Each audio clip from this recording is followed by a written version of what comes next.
When I look at our history, I realize that our history is not negotiable. It's not defined by slavery. It is a profound history, and we need to teach it in honesty.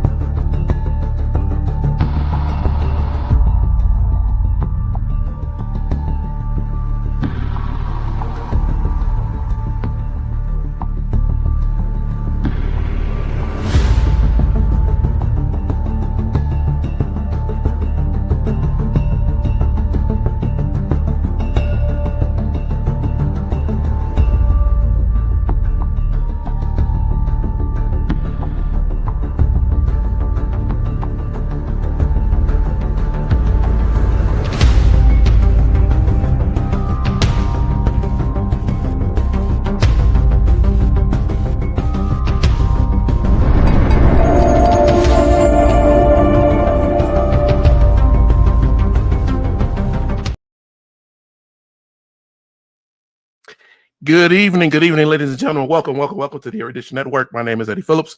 This is the Erudition Network's Black History and Knowledge session. I'm glad to be with you all here tonight. I've been a little sick, and so I didn't know if I was going to be able to be on tonight, but I am here, and I am glad to be here. If you are one of the people who, we don't have anybody on right now, but if you are someone who watches this, the replay, I want to welcome you to the Erudition Network and introduce to you what we do here.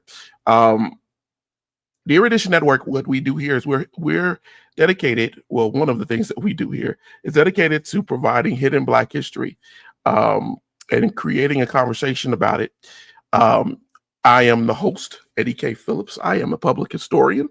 And on this program, what we try to do is uncover stories, talk about things that may not have been covered in history for you, especially when it comes to Black history. Talk about how policies, how the world and everything connects people, environments, everything connects to history that has been erased from our history books. And we do this every week, or try to do it every week, to connect you and empower you and to encourage you to prioritize your history. Rather you are a person who is a lifelong learner, a person who likes history, or someone who is just interested in things that have not been properly covered in our academics, this is the place for you. We deal with facts. Everything that I talk about tonight will be fact-based. It will be something that you can go research and look up yourself. And this is a great place to start your journey into Black history. We don't deal with unchallenged myths, and I don't worry about hard questions. We are here to reclaim our history and to provide a story for you that inspires you and keeps you going. This is not just history. This is knowledge. And so I want us to come together on these nights when we do the interactive and make it an interactive conversation so that you can learn and you can grow. If you join us, please leave comments in the chat. We have a live chat on here. I, however, will say, and I do apologize, that we have been having problems with Facebook. So if you want to opine or say something or have something, put in some insight into tonight's lesson and conversation, please traffic yourself right on over to YouTube, and we should be able to see you without any problem and see whatever you put in there without delay. For whatever reason, we have had this problem with Facebook for quite a while, and I don't know why Facebook has decided to do this.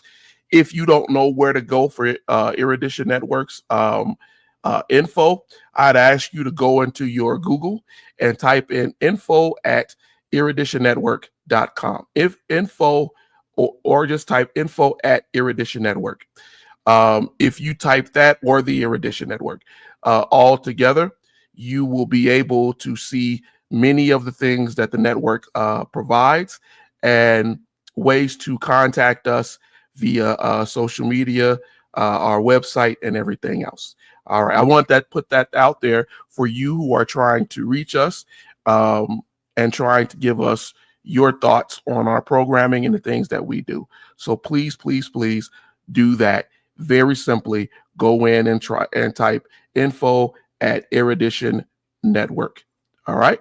And if you do that, you should see us. You will see the Erudition sign, the symbol, and you will know you are in the right place. If you don't know what the Erudition symbol is, what we'll try to do, I'll put that on here for you so you can actually see it at some point in time tonight. And so we'll be able to actually see our logo and know, oh, there it is right here. See that symbol and you'll know you're in the right place. All right. That is the Erudition Network logo and you'll know that you're with us. All right. So tonight, I was placed. I didn't know if I was going to be able to be on with you all tonight, and I'm happy to be here, as I said. And because of that, I had to kind of grab what I wanted to talk about quickly. And so I want to get right into this. If you see the title for this episode on YouTube, it's Black History Hidden in Plain Sight. And I subtitled it From Land Lost to Today's Supreme Court Battles, because as you may or may not know, we are going through a big issue with our politics in this country. Good to see you, Tina. Thank you for being with us tonight. And so I want to talk about that, but I don't want to get so much into it without a historical perspective, because as we always do here on Erudition, we want you to understand it from that historical perspective, right?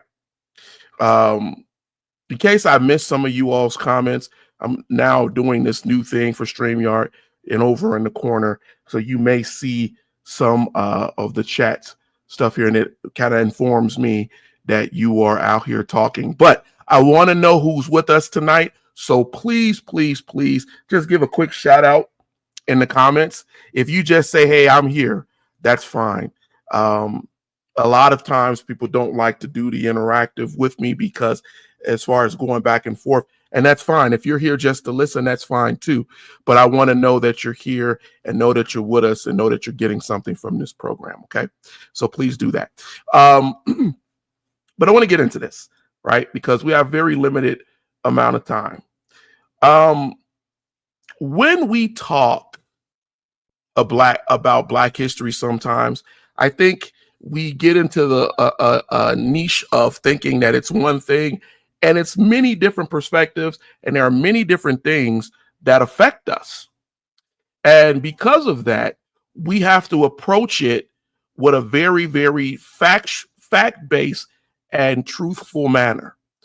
And so every time that I'm on, I try to make sure you all are getting the direct facts, right?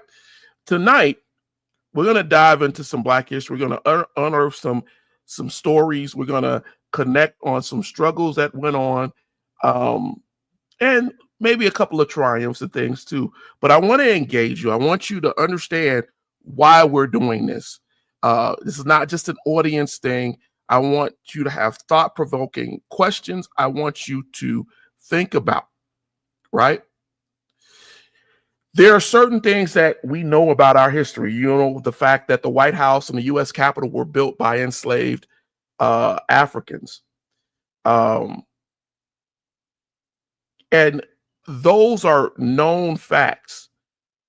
But as we go through tonight, I want you to start to think about some things, right? Two of our nation's most iconic buildings, the White House and the U.S. Capitol, the same U.S. Capitol that people went up to and raided into with Confederate flags on January 6th. And these buildings, even the White House, were largely built by slaves. And so when you think about the fact that the Capitol is the home of Congress, and the very idea of our laws, our Constitution, and everything are formed there, right?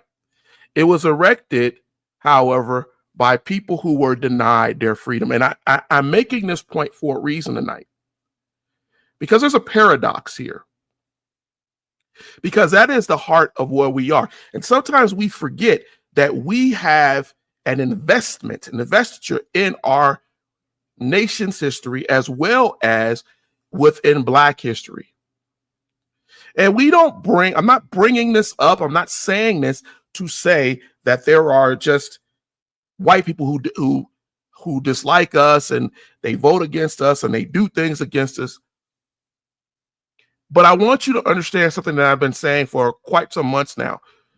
The history, knowledge, and information of Black people is heavily interwoven in the very construction of America. And even if you didn't learn it in school, it's something you need to know. How did you hear about the slaves who helped to build the Capitol and the White House? Did you just hear it tonight? Were you taught that in school? Is this something new to you? Because a lot of the things that we do, that we're going to cover in Black history, they're hidden. People sit in these buildings as if they own them. They tell folks to go back to where you live and where you come from. But our culture, our ancestors had an investment, physical, constructive investment in this country. And if we look at from enslavement to emancipation, and look at the hidden things and connections within our country. And that's what I want to talk about tonight. Please, please, please let me know you're here. I see about 6, 7 of you guys here. Let me know you're here. Let me know that you're connecting with what I'm saying and I'm not just bloviating. All right. We have contributed to the struggles. We have contributed to the liberties. And we can trace the importance of people of color all the way back to the beginning of this country. The slaves, not only did they work for the foundations of the buildings that I spoke about, but they tilled the fields. They kept the homes. And then, as we talk about often on Erudition, a lot of times those stories and those considerations are hidden. They're hidden. Even the little things that they tell us about, like say the Crispus Attucks, who railed a Black man who railed against British occupation, and is often cited in historical documents and in picture and form for the Boston Massacre that happened in 1770. But when you go back and you look at the actual court documents, I talked about this a little bit last week, Crispus Attucks was killed not necessarily because he was seeking independence, but because he was a large Black man charging at white people, and they shot him. They shot others, but they shot him first, by some reports. But he also inspired the enslaved and free African Americans, as we call them, to fight for the revolution, to fight for the freeing of this country from British rule. Even though he knew that the people like him, of his color and ilk, were going to be denied that liberty that they were fighting for. There was hope. This is hope that we have invested in this country.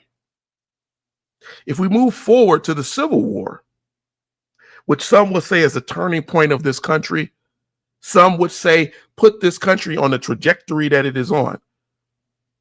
The Emancipation Proclamation that came out in 1863 and the victory of the Union during the Civil War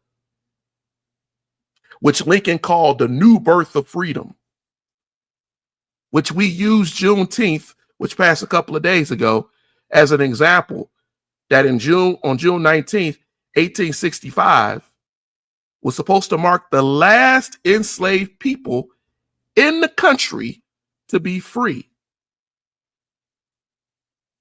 And so we celebrate that day, even though people were free before that, but it's supposed to be the last Black investment into liberty and freedom.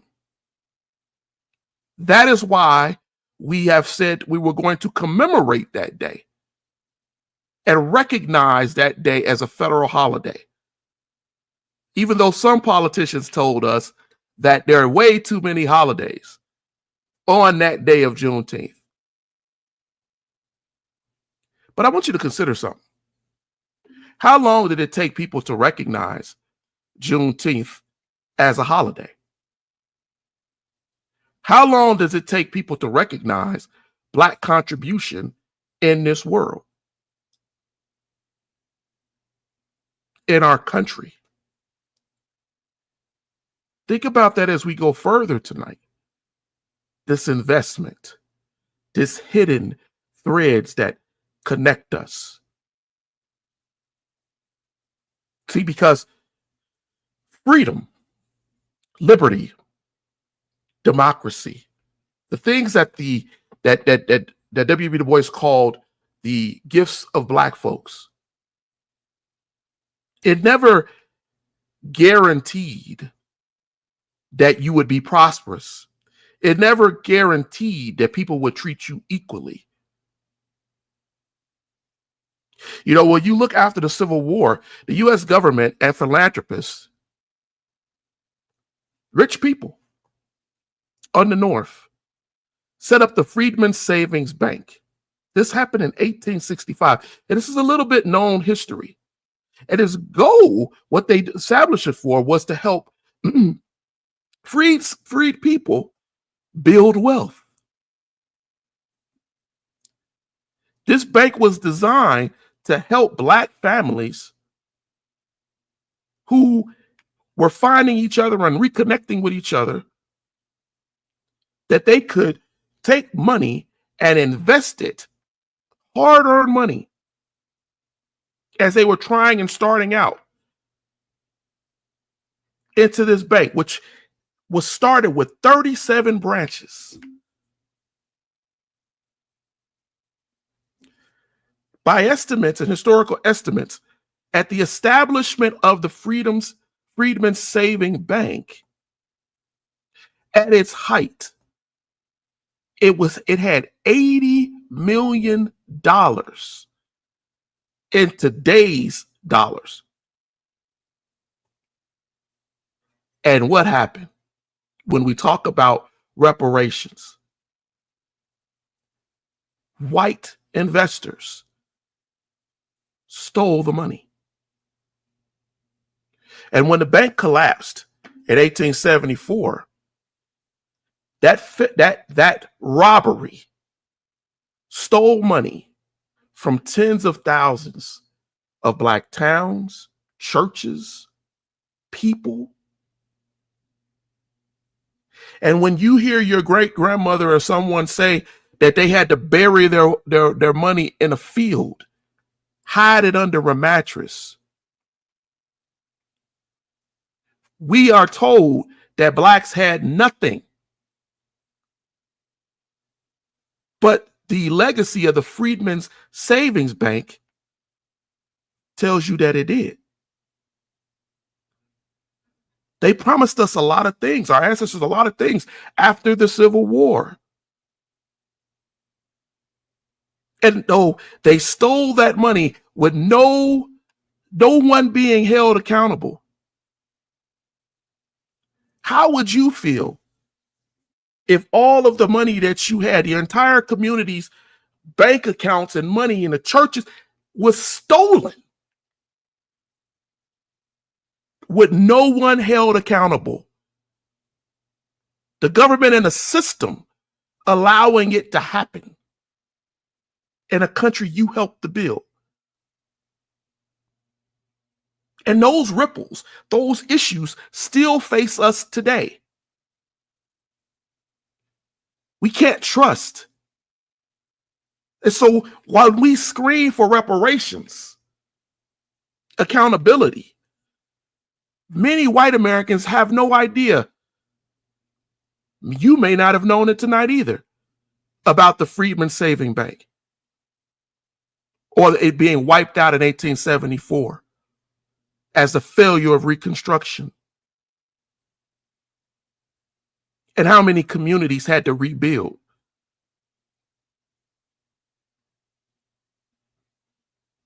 You may not also know that in 2016, because racism has a long memory,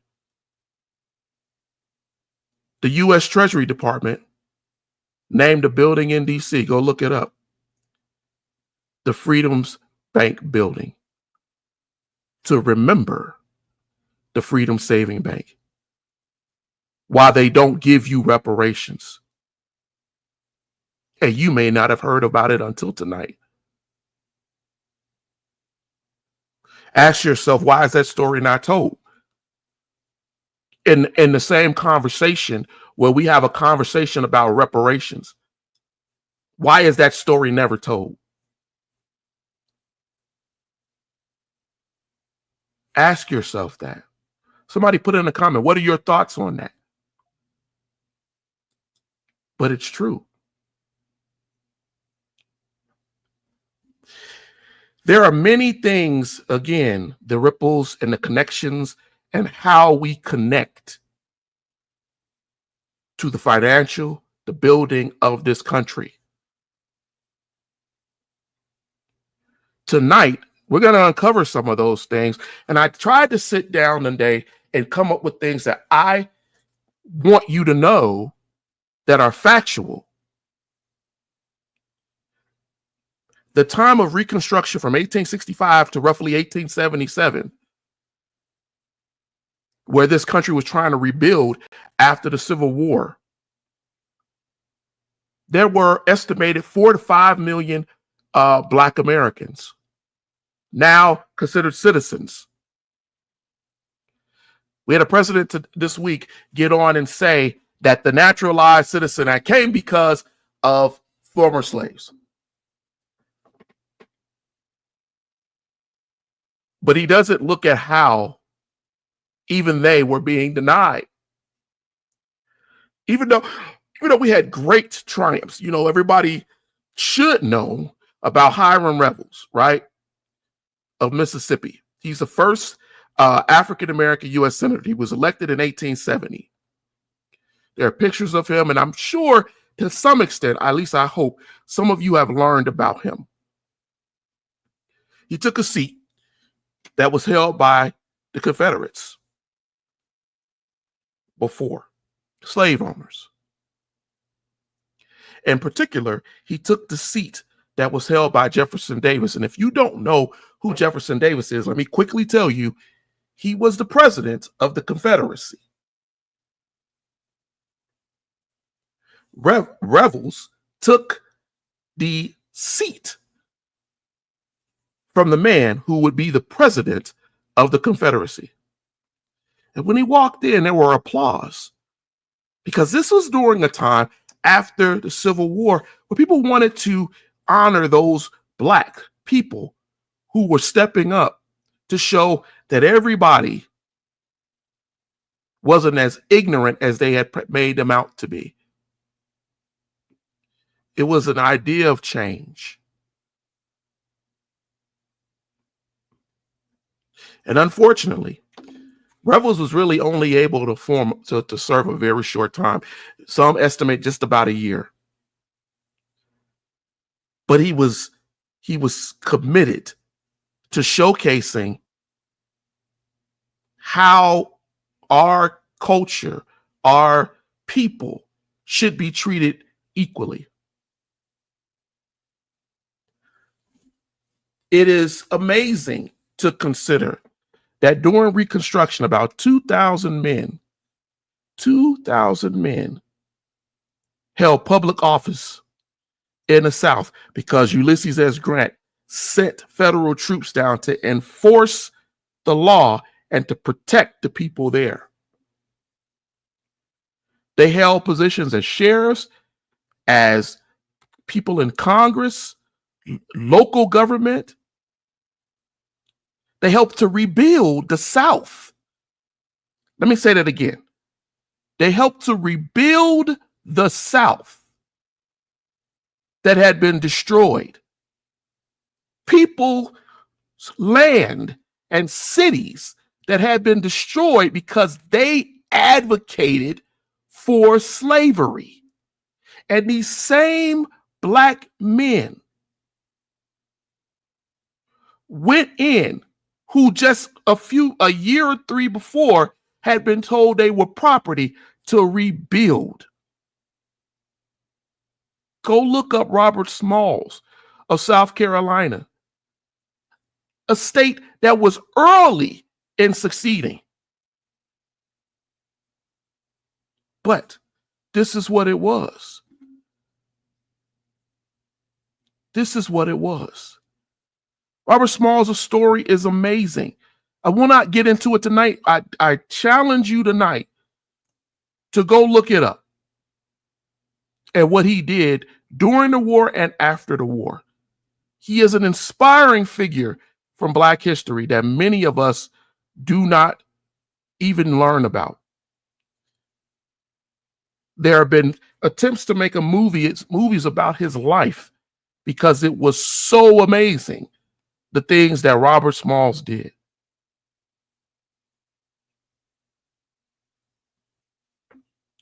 However, just as things were working out for us, Reconstruction was brought to an end. By the 1870s, the federal troops were withdrawn from the South.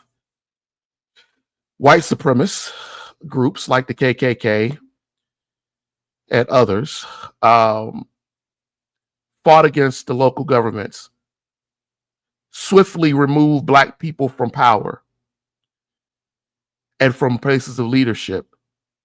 They administered Black codes, Jim Crow, and they forced segregation and denied our ancestors their voting rights through acts of terror, through legal tricks like poll tax and literacy tests and etc. And everything plummeted in the South, as well as the prosperity that had been growing in the South. As I told you, money was stolen from Blacks. And so by the 1900s, everything had stopped. And it would take almost another century. Think about that. Another century for Blacks to make any other progress, to start to move forward. A century of terror, a century of lies, a century of being pushed down. And all of this was done to deny us our investment, the investment and the connections that we have to this country, and how our culture, our people, our ancestors helped to make this country better. These are facts. Can you name at least 3 or 4 Black senators and congressmen who served in the 1870s, or 1865, all the way to the late 1870s? Do you know any of those names? Do you know some of the names that I mentioned tonight? And if you don't, you need to go out and learn them and learn what they did. When we scream for representation, when we scream for reparation, when we scream, why do we scream for it? What was given? What was taken? That's just the issue that we have today.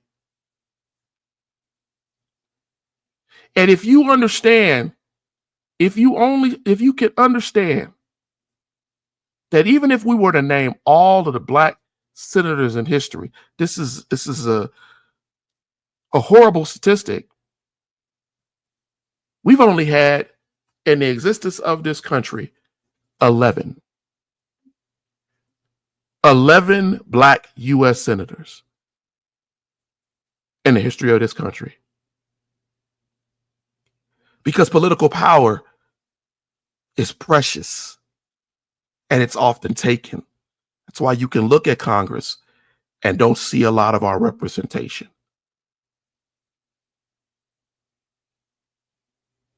And that is painful. That is painful.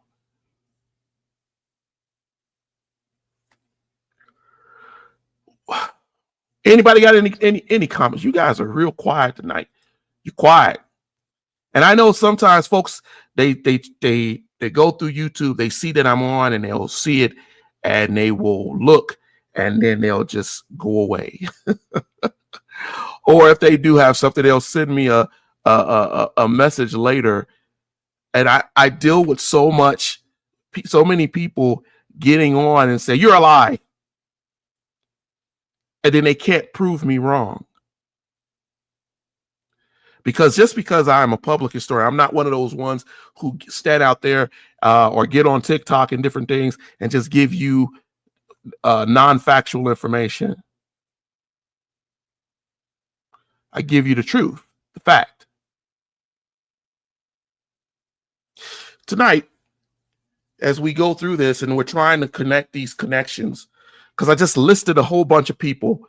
So I have on my screen right here. So as I go through this, I kind of can go in and catch on to it. So because here's the thing, we always know the same regurgitated names. Not to say that these people do not deserve respect. The Martin Luther King Jr., Rosa Parks, Malcolm X, right? Harriet Tubman, Frederick Douglass. And it's okay to know these people and to know their history. But sometimes we need to shine a light on people who are closer to our lifetime and who have affected who we are. I wrote down the name of Claudette Colvin. Claudette Colvin. See, because everybody knows Rosa Parks and the Montgomery bus boycott. But before Rosa, there was Claudette Colvin. In 1955, this 15-year-old black schoolgirl boarded a segregated bus. The white driver told her to give up her seat, just very similar to Rosa Parks. And Claudette Colvin refused. This was months before Rosa Parks would do what she did. Police dragged Claudette off the bus, handcuffed her, and threw her in jail for violating the law. But her name is not always remembered. But understand something. She sparked an idea. She sparked an idea for change as a young girl, 15 years old, and strong and understanding enough that this is wrong.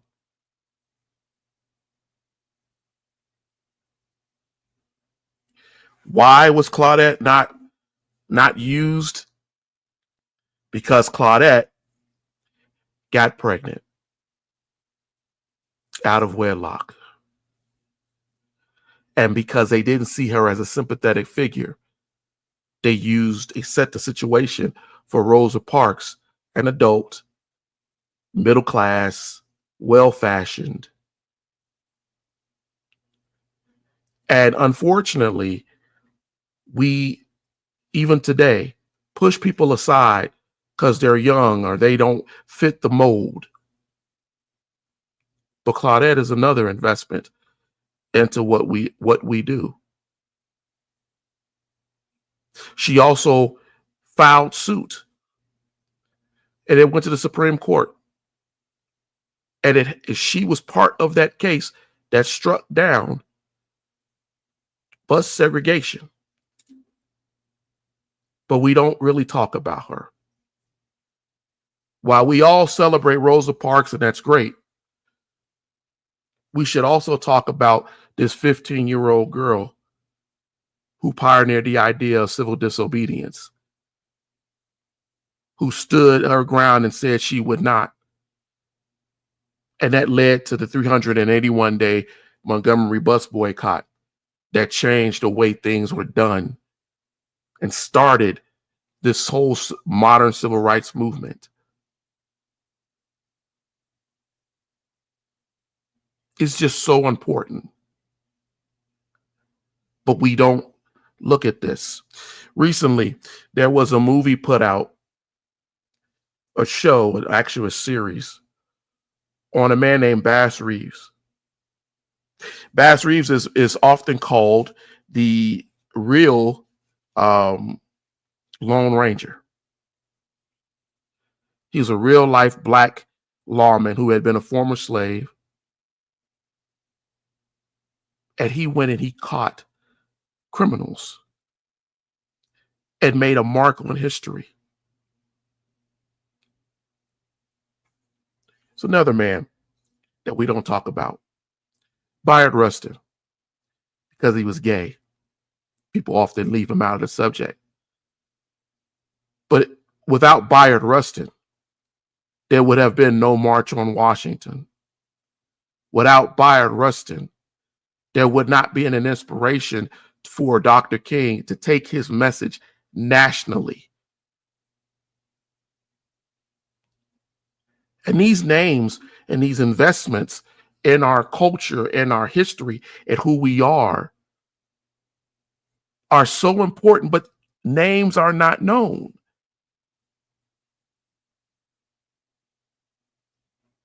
And you say, well, Eddie, why do I need to care about our history?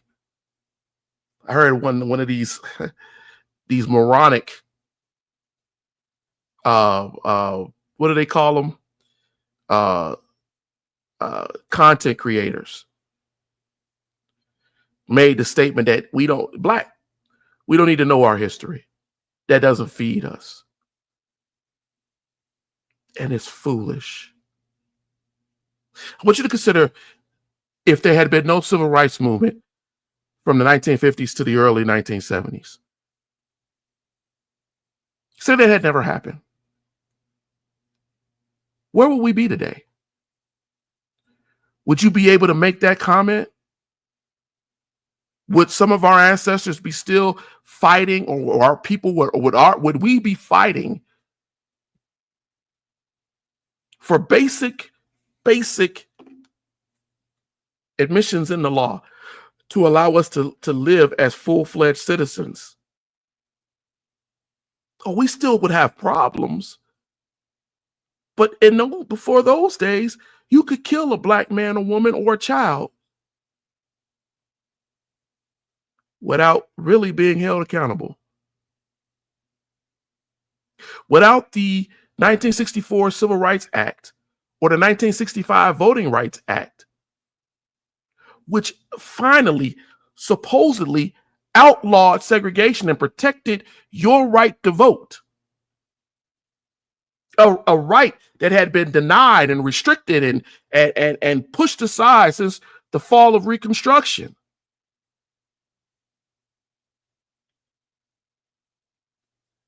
These laws were enforced all the way up to the federal government. It was an accepted thing in the land.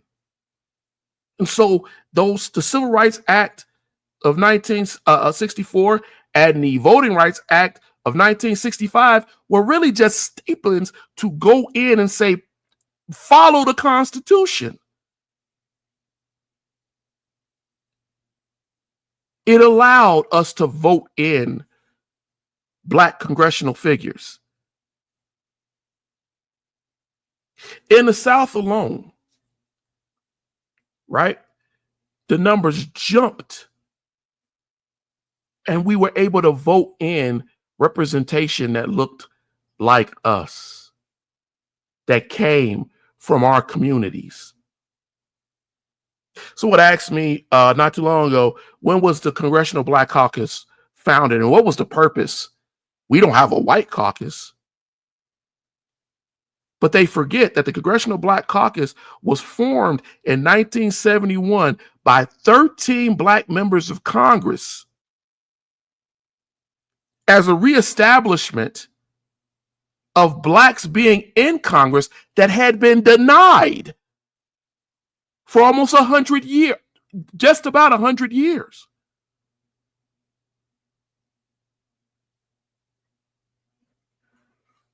We ignore these things.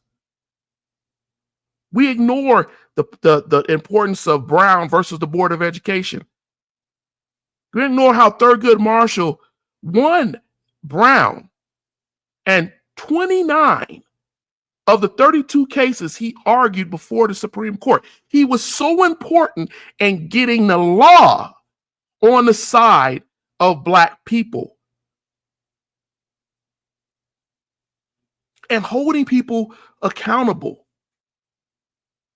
at a time when it was thought that it couldn't be. He later became a Chief Justice of the Supreme Court.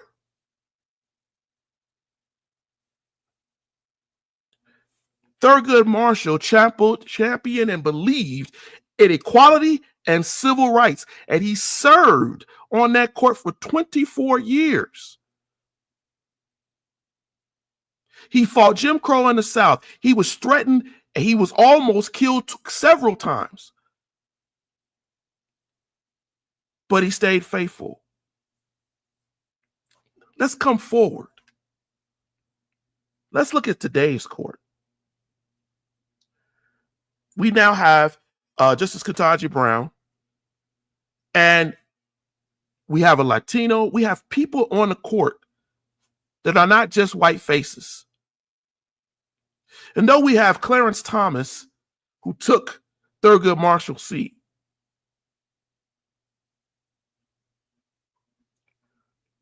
we are seeing a lack of historical understanding on that court.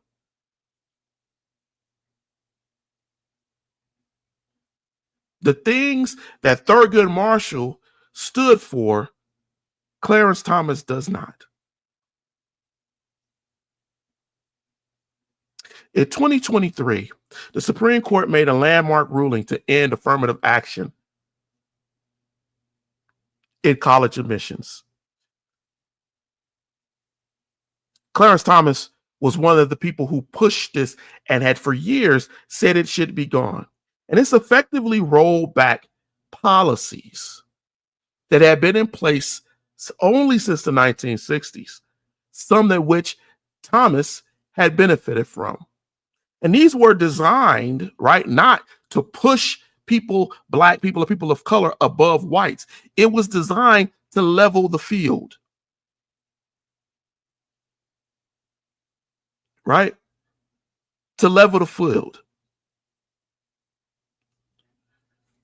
But you have people who don't want it leveled.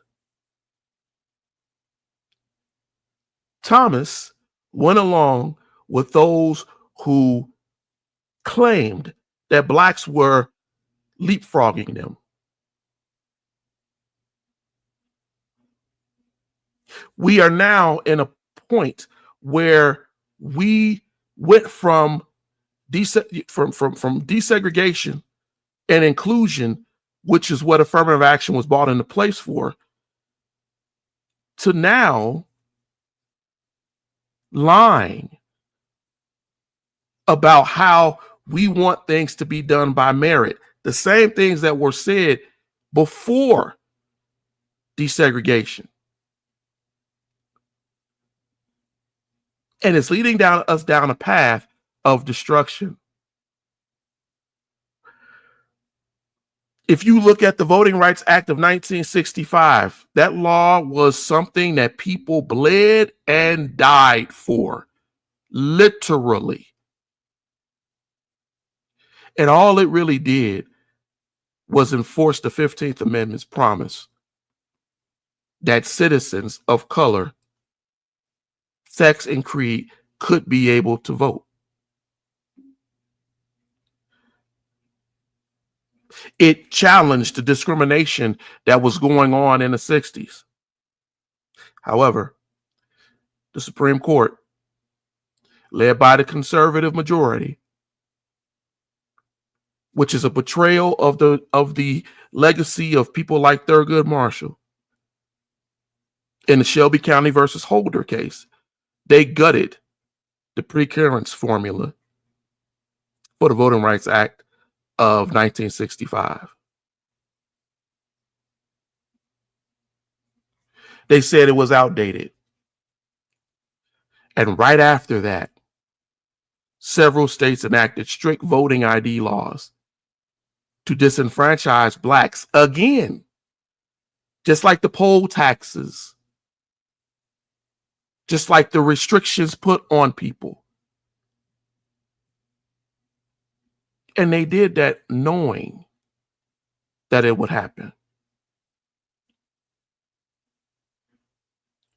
The Alabama maps went so far as to dilute black voting power.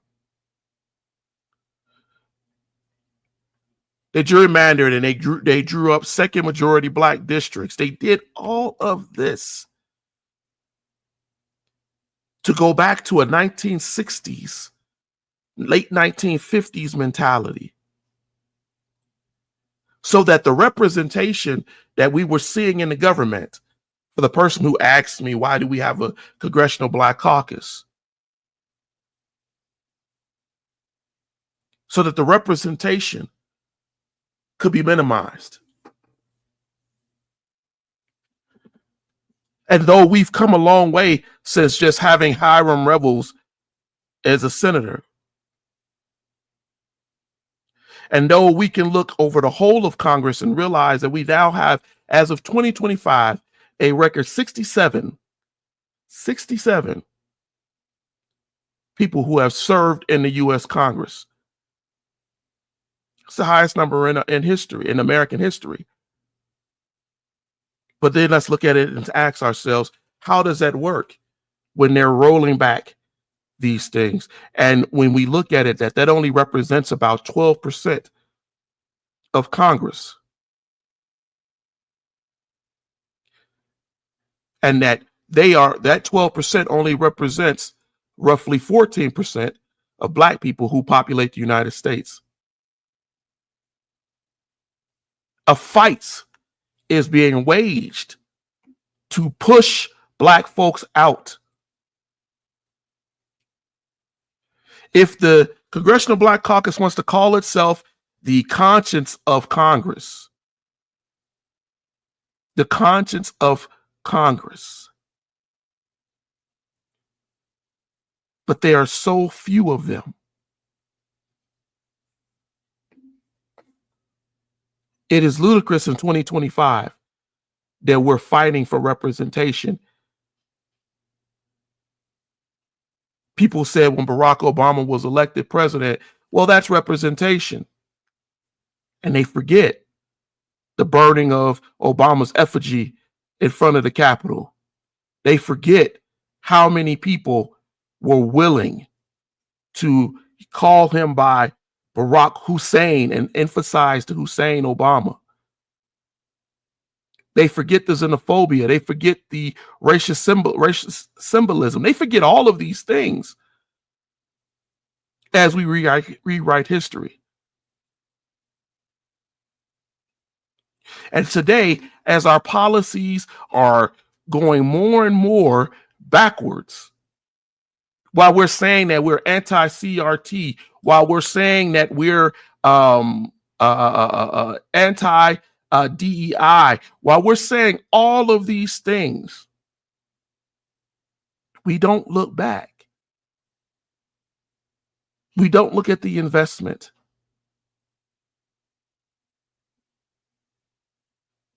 Florida has signed in to tell teachers that they can't teach about slavery.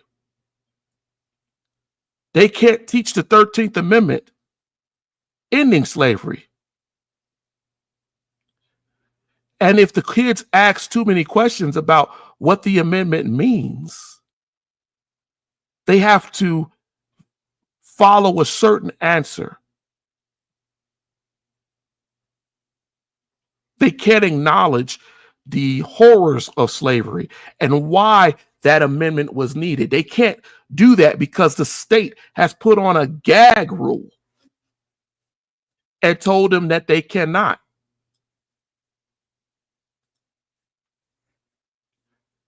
Maybe Black folks aren't looking at, rather they're not getting into politics or not. The reality is representation is not there. And you will have disenfranchisement when you lie about our history, when you put out dog whistles about things that have nothing to do, or you whitewash history to stop hurting feelings. I will tell you, as a young Black male,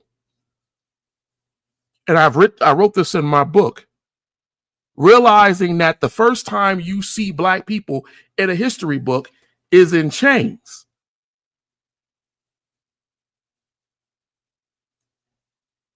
Was not something pleasant.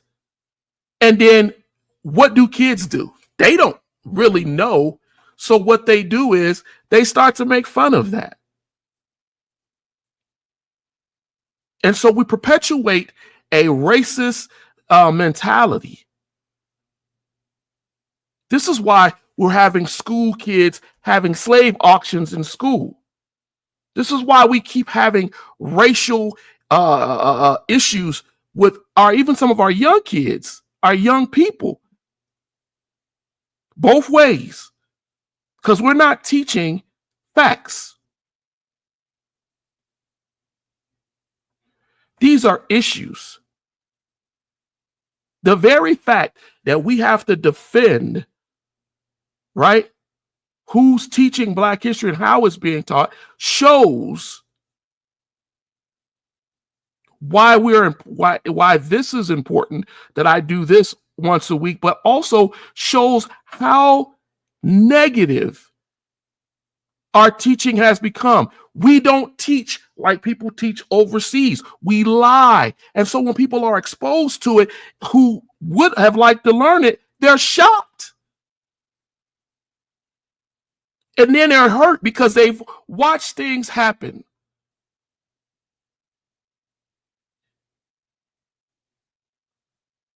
And we've created this conditioning. You see it with the Trayvon Martin, with the Breonna Taylor, with the George Floyd, and I can go on and on and on.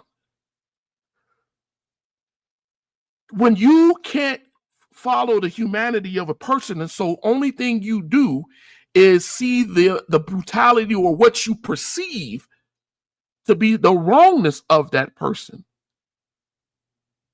or their culture, you're not open.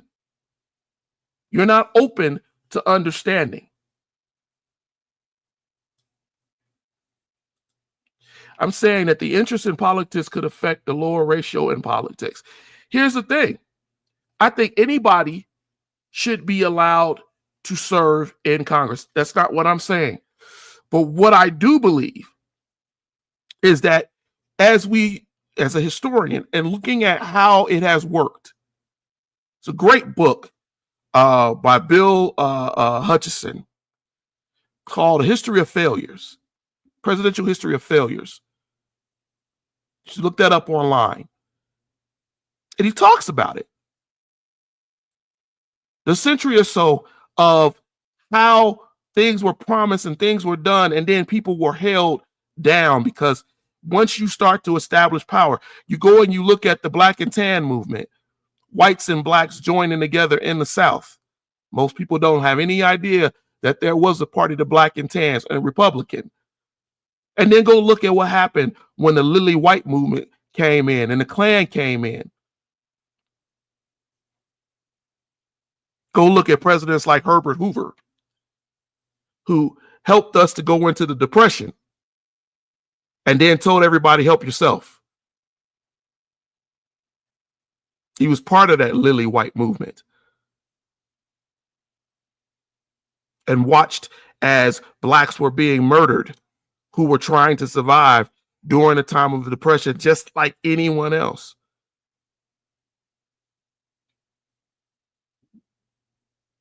We need people in the corridors of power. We need people from different backgrounds and cultures and understandings to collaborate, to help. We need that. People got mad at Kamala Harris and they said all of these negative things about it. But you know, one of the things about Kamala Harris that I thought was important, there was a man named John C. Calhoun. He was one of the most racist men in the history of this country. Go look him up too. He looked like a psychopath because he was.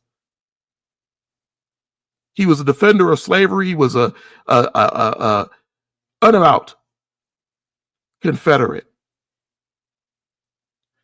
And I laugh when I look at Kamala because she, whatever you would say about her, held the office of vice president, an office that Calhoun said should only be held by a white man.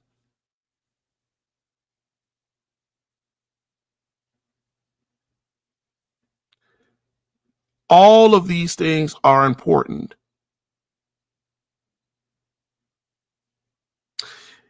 Many of you don't know who Constance Baker Motley is.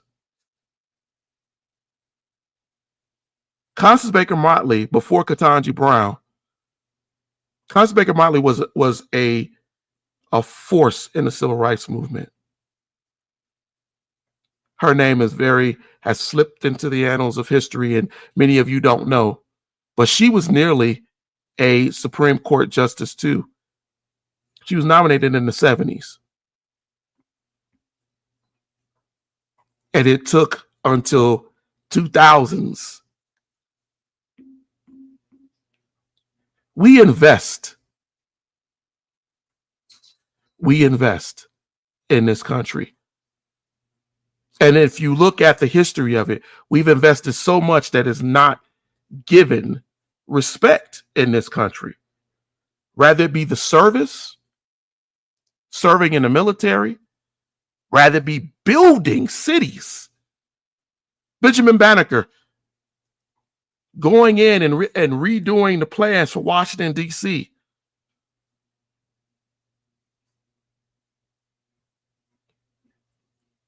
And yet, today, we still have people acting as if there's really no purpose. And we celebrate certain things in Black culture. One of the things we love to celebrate is sports, music, but not those who dedicated their lives to the education, to the movement, to the growth of America, not just Black people.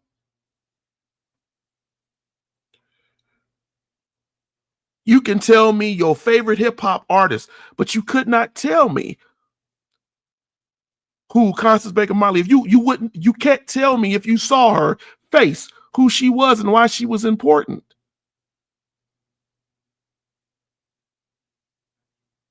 To your very life right now. So when we say, why is it important to have people in these positions? Because if we want a society that treats everyone fairly and equally, that's what we need to be doing. We shouldn't be begging for you to know history. The struggles and the victories of Black Americans, our world history, our American history, they teach us a lesson, a universal lesson on democracy, on justice, on the power of how we all affect the world we're in and our history.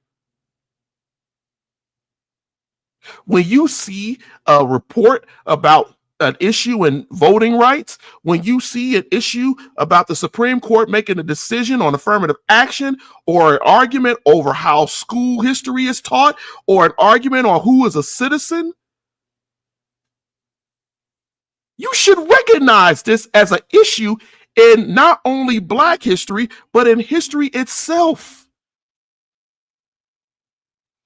You should reflect back to the Revolution, to the Reconstruction. You should look at the promises that were deferred, the monies that were stolen, the lives that were lost, lives that were taken. How every civil rights victory took amazing sacrifice and literally lives. And how still, for over 100 years, we've passed the baton on to each other. Not just Black, not just white. Humanity. We have passed it on. And now today, in our own hands, we're juggling it. We're going to fall. We're going to miss. We're going to fail in the race. Progress is collective. Throughout history, you will see progress is a collective. It took Black, white, and brown and yellow to end slavery. It took blood from both white and Black.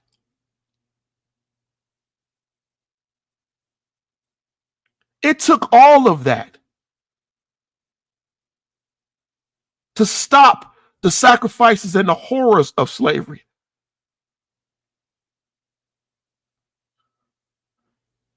And it still will take all of us coming together, joining together, trying to stop this flood of lunacy. I'm at my hour. And my point to you all tonight is it takes a collective for us to progress in the right way. We have to be resilient in the face of the oppression that we face. We have to take on the minds of the Frederick Douglass and the Fannie Lou Hamer and the Ida B. Wells and all of those activists who came, and the Dr. Kings and all of these who came and said, we will not give up. We will not believe that humanity is so twisted that we can't come together. We need to look at the representation and the investment that Black people have given to this country. Because if we want to change outcomes, diverse voices have to be heard to shape policy that is equitable and not leaving someone out, not surpassing somebody, not minimizing somebody. We need to demand representation not only as Justice said, not only just in the government, but in any boardroom, in any school board, that where decisions are being made to harm and keep our children from seeing each other as equal.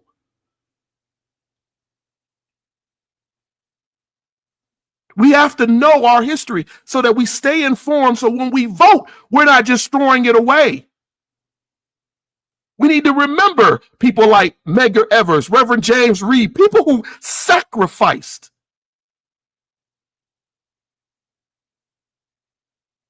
Honor them by doing what we need to do. Not just with the vote, but just the fact of having the right to vote. Whether you agree with the candidate or not. Rather, we come to an agreement on who we're going to vote for. Because our system isn't perfect. But that vote is your voice. That vote is given to you, whether you use it or not. Don't discourage others to not use their voice because they disagree with you. We got to teach this generation that's coming up. We told each other that reading is fundamental. Education is a password to the future. That's what Malcolm X said. But we're tugging and warring and fighting on history education, on math education, on parenting and teaching and mentors and communities. We're telling each other that CRT, DEI, and we're tearing it down. And we're ripping out facts. And we're not letting people know the truth.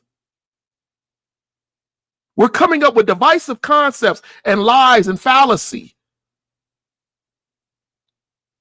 When if we just taught the history as the history was factually, it unites us. I ask you every episode, prioritize your history. How will you help to keep the knowledge of history alive and relevant to those, your children, and those who you leave here? Maybe it's by watching this program. Maybe it's by going and go read something that I talked to you about tonight. Maybe it's about reading something on your own that interests you. Maybe it's about getting my book, right? And reading about early world Black history. Learning facts, citing facts. Sourcing them and knowing that it's not myth or folk tales or folklore. Maybe you go out and you visit a Black History Museum. Maybe you go out and visit an American Indian Museum, a Polish museum. Maybe you go out and learn about the history of the cultures that make up America and how they intermingled together. But whatever you do, you have to be resilient. You have to understand what representation means. You need to stay informed. And you need to teach or bring people in to learn so they can be taught, not conditioned, taught. Where to go, what to look up, what books to ingratiate themselves with.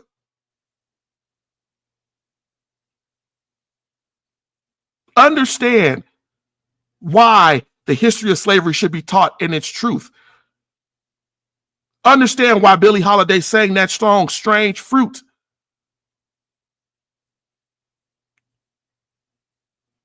And the pain of it. And why. So we don't repeat that cycle of history.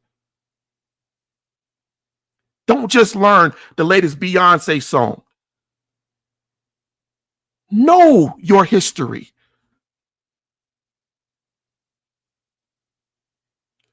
Dr. King said that the arc history is long.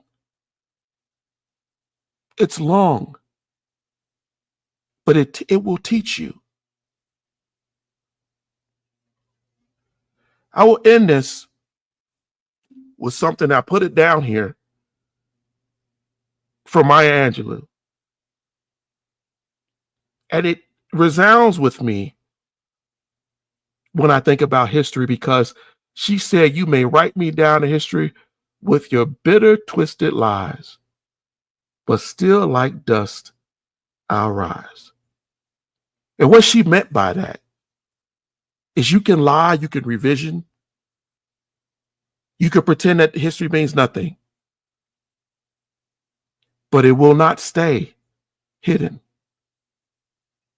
It is here. God has given it to us to be informed.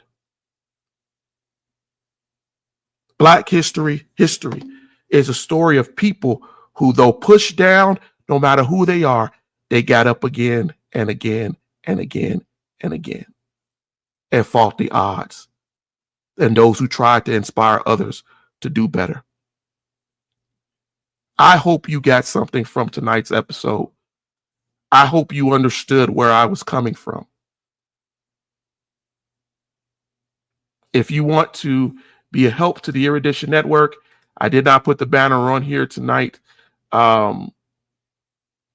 You can definitely help support the Erudition Network through donations. Our Cash App is $ the Erudition Network.